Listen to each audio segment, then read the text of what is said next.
اس video کو دیکھنے سے پہلے ہمارے چینل ندائے اسلام کو سبسکرائب کرنا اور بیل آئیکن پر کلک کرنا نہ بھولیں تاکہ نئی آنے والی ویڈیو آپ کو بآسانی ملتی رہے۔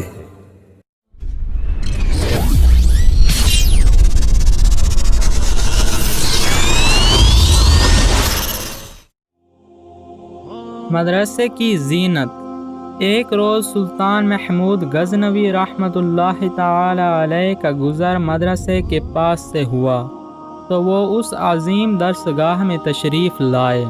تمام طلباء زیارت کے لیے دوڑے، لیکن حضرت سیدنا داتا علی حجویری رحمۃ اللہ تعالی علیہ مطالعے میں اس قدر منہمک تھے کہ آپ رحمۃ اللہ تعالی علیہ کو سلطان کی آمد کی خبر ہی نہ ہوئی۔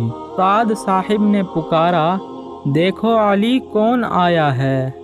اب کیا تھا، ایک طرف سلطان محمود غزنوی اور دوسری جانب ایک کم سن طالب علم۔ عجیب منظر تھا۔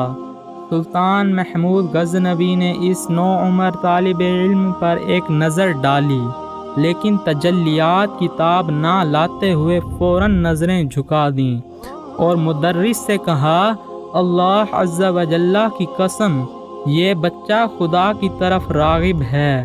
ایسے طالب علم اس مدرسے کی زینت ہیں۔ حضرت سیدنا خضر علیہ السلام سے اکتساب فیض۔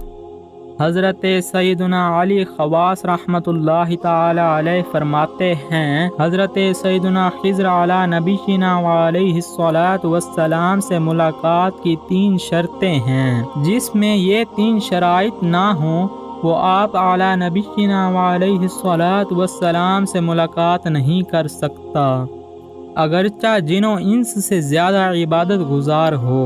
نمبر 1، وہ سنت کا عامل ہو، بدعتی نہ ہو۔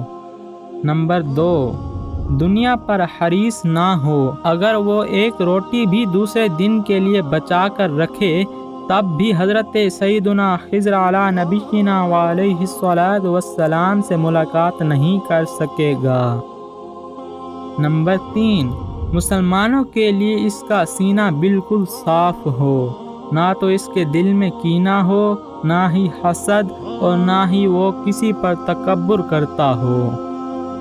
حضرت سیدنا داتا گنج بخش علی حجویری رحمۃ اللہ تعالی علیہ عامل سنت، پھر سے دنیا سے کوسوں دور اور مسلمانوں کے خیر خواہ تھے۔ اسی لیے آپ رحمۃ اللہ تعالی علیہ نے حضرت سیدنا خضر علی نبینا علیہ الصلاۃ والسلام سے نہ صرف ملاقات فرمائی بلکہ آپ اعلیٰ نبینا علیہ الصلاۃ والسلام کی صحبت میں رہ کر ظاہری و باطنی علوم حاصل فرمائے۔ نیز آپ رحمۃ اللہ تعالی علیہ کی حضرت سیدنا خضر علی نبینا علیہ الصلاۃ والسلام سے بہت ہی گہری دوستی تھی۔